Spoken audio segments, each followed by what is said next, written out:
जब तक मांगे ना मानी, जब तक मांगे ना मानी, मानेगी नहार आंगनबाड़ी का।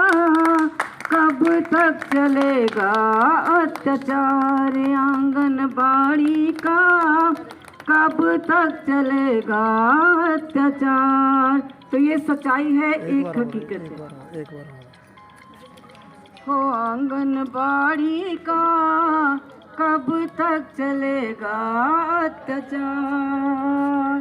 वेतन के बदले हमको देते हैं मारे आंगनबाड़ी का, कब तक चलेगा अत्याचार। ये सच्चाई है। 2 महीने अब भी हो गए हैं, कोई वेतन नहीं है, तो बहनें बेचारी क्या करेंगी? रोना आता है। ये जिनके साथ बीतती है उनको पता होता है। धन्यवाद।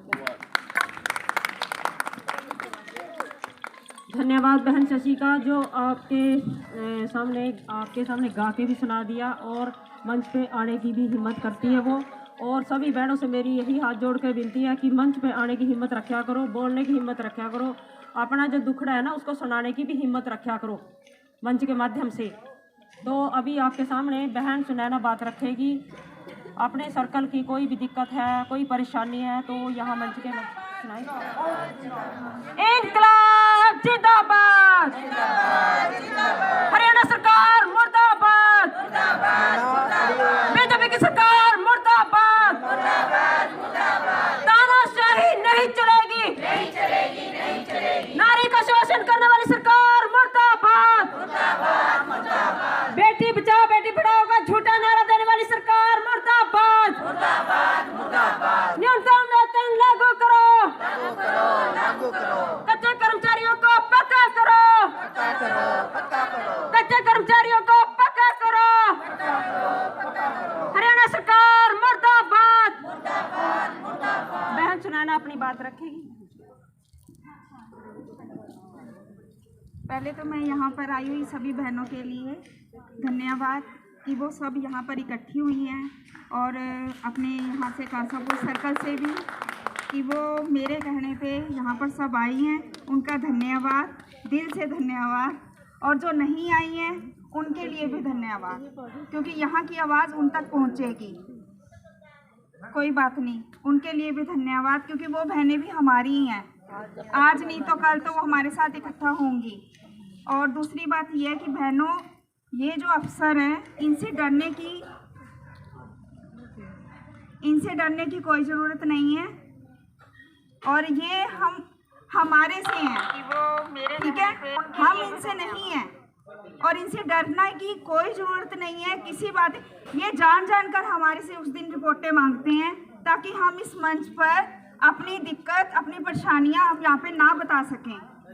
और बहनों, ये एक हमारा जरिया है जिसपे हम अपनी दिक्कतें, परेशानी बताते हैं। और जिसको कोई प्रॉब्लम है, कुछ भी है, यहाँ पे अपनी दिक्कत, परेशानी बता सकती हैं।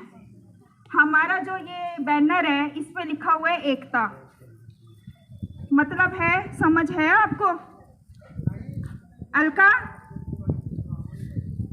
हमारा जो बैनर है उसका मतलब क्या है? पहले लिखा है एकता। एकता होनी चाहिए। आप एक बात सोचो, मैं कल से फ़ोन कर रही थी सबको कि चलो चलो चलो, मैसेज बहुत डाल रही थी।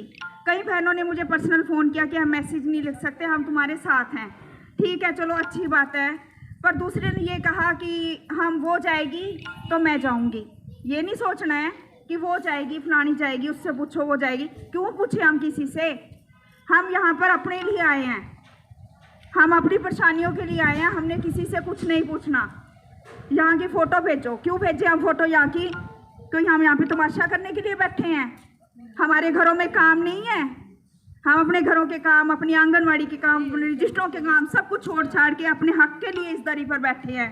और बहनों, इस दरी पर बैठते हैं तो हमें कुछ मिलता है, और हमें वो लेकर हम जब घर जाते हैं हमारे घर वाले खुश होते हैं कि देखा वो दरी पर बैठी थी तो हमें कुछ मिला है। तो बहनों, ये यहाँ पर बैठना कोई वो नहीं है। मुझे भी कुछ खास बोलना नहीं आता, लेकिन मैं इनका धन्यवाद देती हूँ कि रोशन लाल जी का, जिन्होंने मुझे बोलना सिखाया। क्योंकि सबसे पहले उन्होंने मुझे खड़ा किया था इस मंच पे कि सुनैना तो बोल सकती है, कुछ बोल। मैं बस अपने दिल की बात तुम्हारे आगे रखती हूँ। पहला मतलब है एकता। मतलब ये है कि एकता हमारे बीच में होनी चाहिए, तभी हम आगे बढ़ सकते हैं। आगे नेक्स्ट है संघर्ष। इसका मतलब है कि हमें हिम्मत करके एकजुट होकर आगे बढ़ना है। आगे बढ़ेंगे तो लास्ट में हमें सफलता मिलेगी, ठीक है ना। लास्ट में हमें सफलता मिलेगी। बहनों, यदि हम सोचेंगे कि घर बैठ के हमें सब कुछ मिल जाए, वो नहीं मिलता। घर बैठे हमें कुछ नहीं मिलता। बिना रोए तो माँ भी दूध नहीं देती बच्चे को, ठीक है ना। बिना रोए माँ भी दूध नहीं देती। और हम तो सरकार के आगे रो रहे हैं कि तेरी बहनें सड़कों पर बैठी है। 3 महीने हमने घर पे पता नहीं कैसे चलाया, कैसे नहीं चलाया। इस सरकार को कोई शर्म नहीं है। हमारा वो बजट हमें दे दे, हमारी बहनों का इज्जत मान दे दे और हम दरी से उठ जाएंगे। धन्यवाद बहनों, कुछ गलत हो गया तो माफ कर। मांगों को लेके बोल दो इंकलाब ना, बस लाइव चल रही है। हमारी मांगे पूरी करो, हमारी मांगे पूरी करो।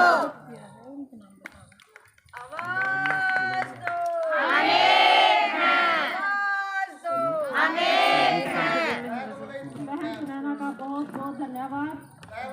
इसी तरह से सभी बहनों से मेरी हाथ जोड़कर विनती है कि सभी बहनें स्टेज पर आएं, हिम्मत रखें और जिस दिन आपका धरना प्रदर्शन होता है उस दिन अपनी सुपरवाइजर मैडम को बोलिया करो आज हमारा धरना है, प्रदर्शन है हमारा। हमारी मैडम भी आएगी देखना है तो कौन कौन बैठ सर्कल में जिंदाबाद जिंदाबाद जिंदाबाद जिंदाबाद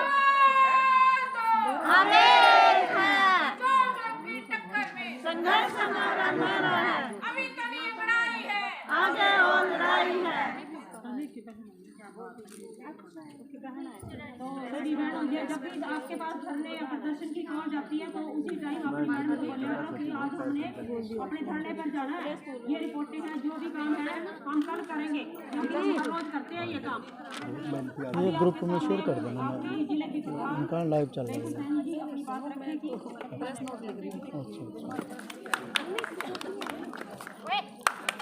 मेरे जिले की तमाम आंगनबाड़ी वर्कर्स, हेल्पर्स बहनें, CITO से आए साथी, रिटायर कर्मचारी संघ से साथी और बहन बिजनेस का मैं यहाँ यमुनानगर में हार्दिक अभिनंदन करती हूँ, स्वागत करती हूँ। बहनों, आप सबको पता है कि हम यहाँ क्यों इकट्ठा हुए हैं। हमारी कोई नई मांग नहीं है, ये मांगे हमारी 2018 से ही चल रही हैं, आप सबको पता है। लेकिन ये सरकार इतनी निकम्मी है, इतनी घटिया सरकार है कि इसके कान पे जूं तक नहीं रेंग रही। ये दे देते हैं, टुकड़ों में देते हैं। जब हम कोई नीचे से हल्ला गुल्ला करते हैं ना तो ये टुकड़ा फेंक देते हैं, लेकिन अब हम वो टुकड़े नहीं उठाएंगे। जो खुद की घोषणाएं की हुई है हरियाणा सरकार और केंद्र की सरकार ने, चुप हो जाए बहने, वही मांग है जो उन्होंने खुद अपने मुंह से बोली हुई है। हम कोई यहाँ पर खुद के लिए वो वैसे ही नहीं बैठे, इनकी जो खुद की मुंह से बोली मांगे हैं उनके लिए बैठे हैं। हमने नहीं मांग की थी कि हमें 1500 या 750 दो, हमने नहीं मांग की थी कि हमें कुशल और अर्ध कुशल का दर्जा दो। हमने क्या मांग थी हमारी शुरू से कि हमें कर्मचारी बनाया जाए, पक्का कर्मचारी, हमारी वो मांग थी। वो तो ये करते नहीं है, लेकिन अपने टुकड़े फेंक रहे हैं बस। और अभी हाल ही में बहन ने बताया आपको कि 1339 की घोषणा कर दी। क्यों कर दी? क्योंकि उसको पता है कि इलेक्शनों से पहले मैं ये टुकड़ा फेंक दूं और 2 इलेक्शनों तक कभी ये दरी पे दोबारा ना बैठ जाए। आपने जो 4 महीने का आंदोलन किया है ना, उससे तिलबिला उठी थी सरकार, आप सबको पता है। आपने सरकार को झुकने पे मजबूर कर दिया था, लेकिन झुकी भी है सरकार। ये आप लोगों की ताकत है। आप अपने आप को कम ना रखें, आप एक एक भी 10-10 के बराबर हो। वो 4 महीने का आंदोलन इतिहास में लिखा गया है। आपको एक एक वर्कर, एक एक हेल्पर का सीन याद आता है खट्टर को।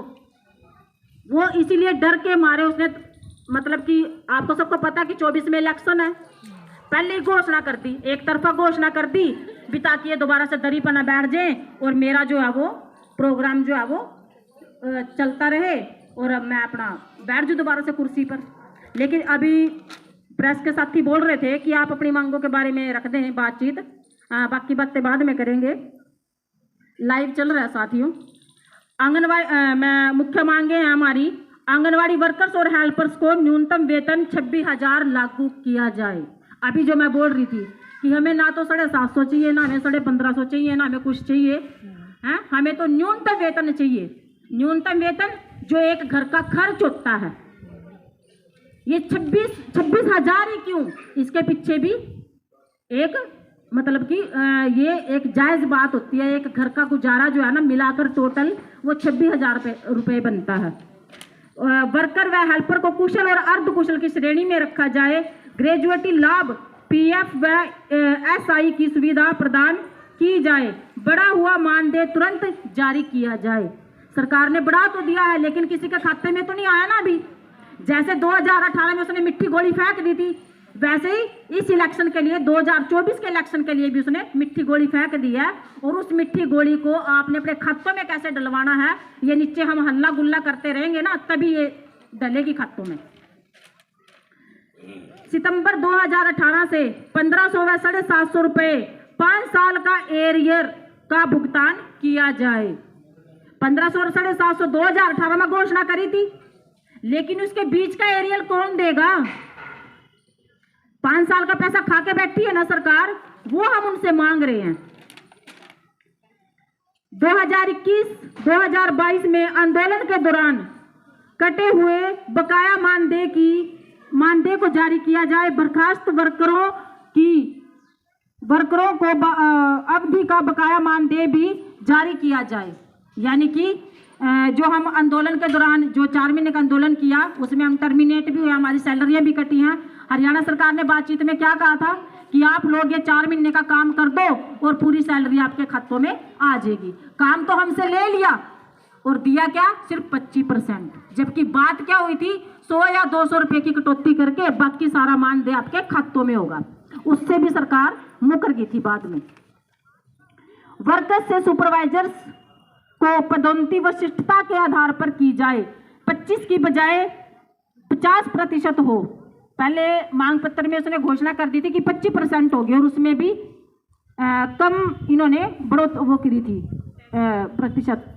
तो इसमें हमारी मांग जो है वो 50% की हमने रखी है कि 25 की बजाय 50% की जाए। हड़ताल के दौरान की समय अवधि व बर्खास्त वर्कर की समय अवधि को भी अनुभव के साथ जोड़ा जाए। इसके बाद भी ही वरिष्ठता सूची तैयार की जाए। राशन 6 दिन मदर ग्रुप से बनवाया जाए। राज्य में आंगनवाड़ी वर्कर्स व हेल्पर्स के आंदोलन के दौरान दर्ज मुकदमे रद्द किए जाएं। 975 आंगनवाड़ी वर्कर हेल्पर टर्मिनेट थी। कई मेरी बहनें ऐसी थी जिनके ऊपर तो सरकार ने मुकदमे भी कर दिए थे। उसकी मांग की गई है कि मुकदमों को रद्द किया जाए जो नाजायज थे। उचाना जींद में की आंगनवाड़ी वर्कर सुमन को तुरंत बहाल किया जाए। 975 में से अभी भी एक वर्कर हमारी रह रही है जो जींद की सुमन बहन है, आप सब जानते भी होंगे उसको। वो वहां की प्रधान है जींद की। वो अभी भी ऑनलाइन काम करने से मना कर रखा। हाँ मैं वही बता रही हूँ। उसको बर्खास्त किया हुआ है। उसको बर्खास्त दोबारा इसलिए किया है क्योंकि उसने ऑनलाइन काम का बहिष्कार किया हुआ है। इतनी ताकत उस बहन ने दिखाई है। वो अकेली देखो, उसने ऑनलाइन काम नहीं कर रही वो, और क्या विभाग ने उसको क्या कर दिया, बर्खास्त कर दिया। लेकिन उसकी भी मांग जो है अकेले को भी नहीं छोड़ती है यूनियन। आपकी यूनियन इतनी मतलब ताकत आपके यूनियन में, अगर अकेली बहन पे भी कोई दिक्कत है ना तो उसको भी नहीं छोड़ देंगे हम।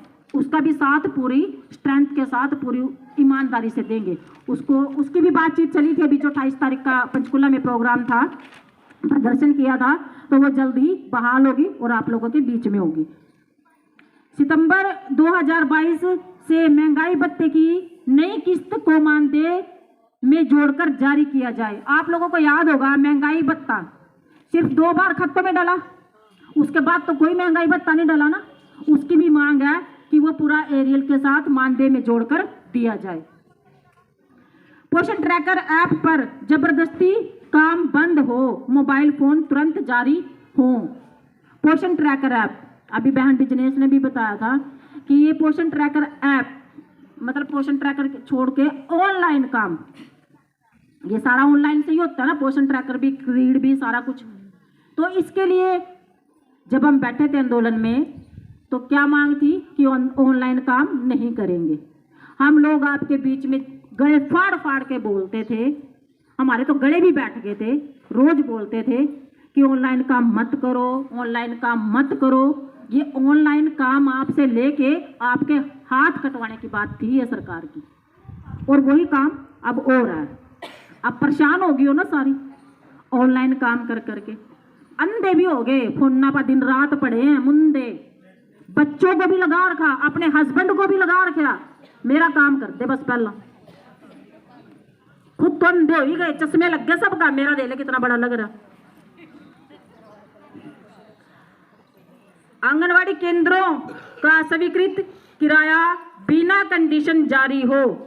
आंगनवाड़ी केंद्रों का लेटर भी आया था, एक भी किराया बढ़ गया है, लेकिन वो आया तो नहीं, सिर्फ ये कागजों तक ही सीमित रहते हैं। लेकिन इसको अपने खातों में डलवाने के लिए धरने, प्रदर्शन, हड़ताल करना बहुत जरूरी है।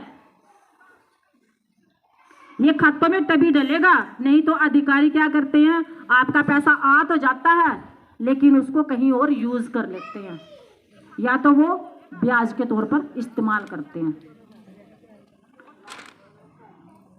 PMMVY के मेहनताने का बकाया, ईंधन की राशि का बकाया, फ्लैक्सी फंड, आंगनवाड़ी सेंटर के कार्य हेतु रजिस्टर, अलमारी, कुर्सी, मेज, झाड़ू, पोछा इत्यादि सामान दिए जाएं। PMMVY के भी पैसे काफी टाइम से रुक रहे हैं ना, 2 साल हो गए होंगे मेरे ख्याल से तो। हाँ, ये आप लोग काम रोकोगे तभी आपका पैसा डलेगा। अगर आप कर रहे हो तो सरकार को तो काम मिल रहा है, और ऑनलाइन का मतलब यही है, सरकार का काम करते रहो और नीचे पैसे ना मांगो, क्योंकि ऊपर सारी रिपोर्टें हमारी ऑनलाइन जा रही हैं।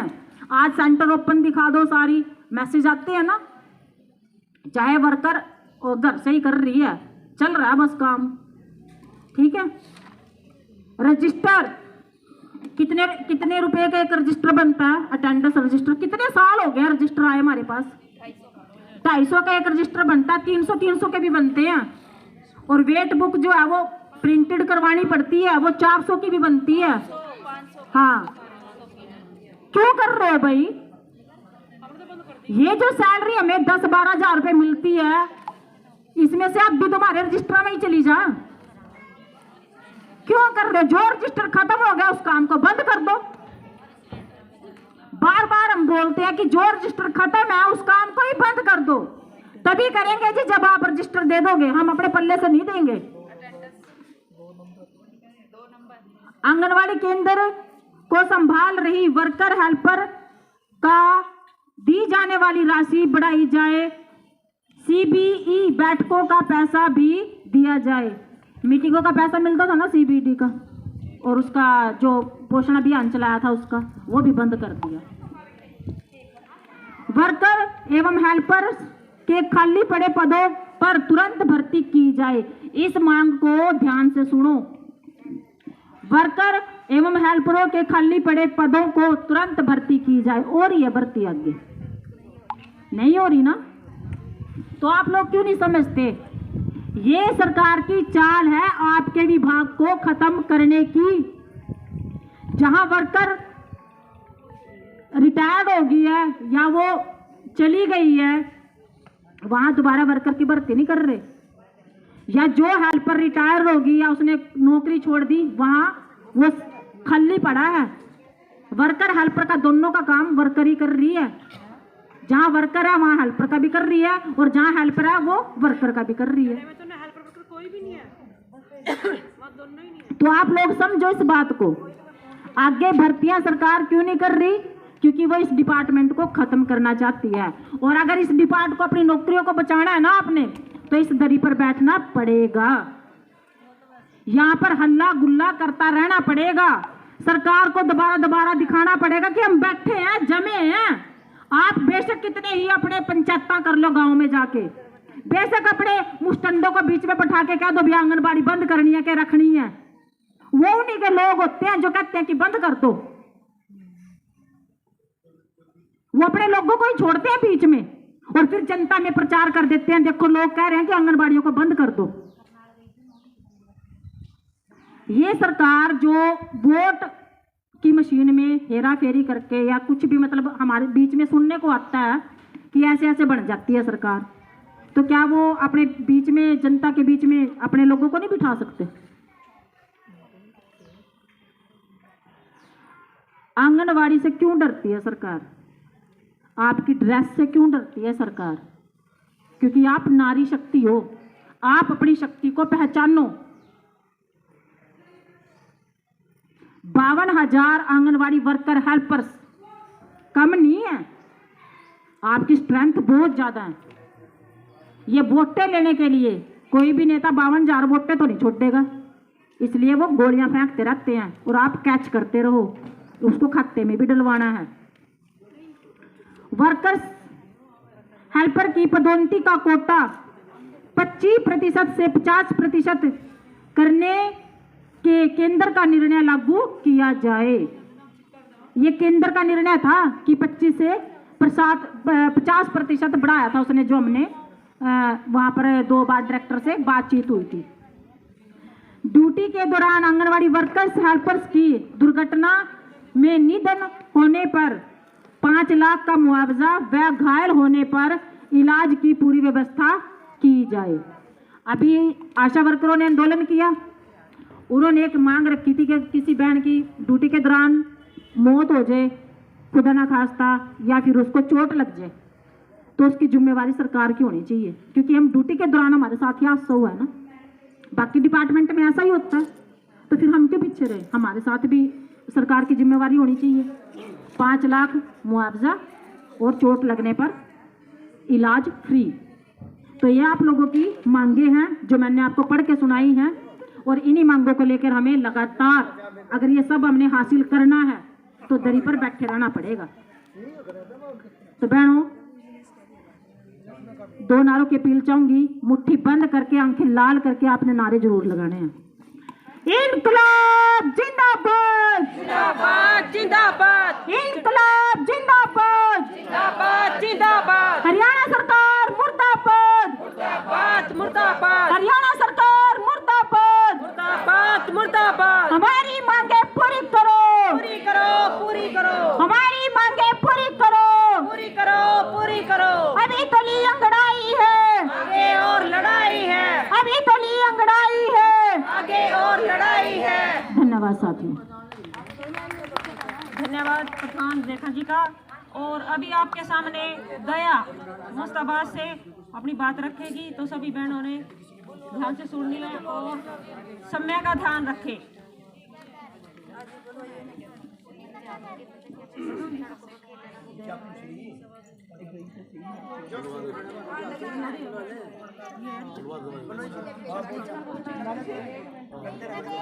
इनकलाब जिंदाबाद। बहनों, आप सभी ये सोच रहे होंगे कि मुस्ताबाद से क्यों नहीं आए, तो सभी से, जितने मंच पर विराजमान राज्य से आई हुई साथी विघ्नेश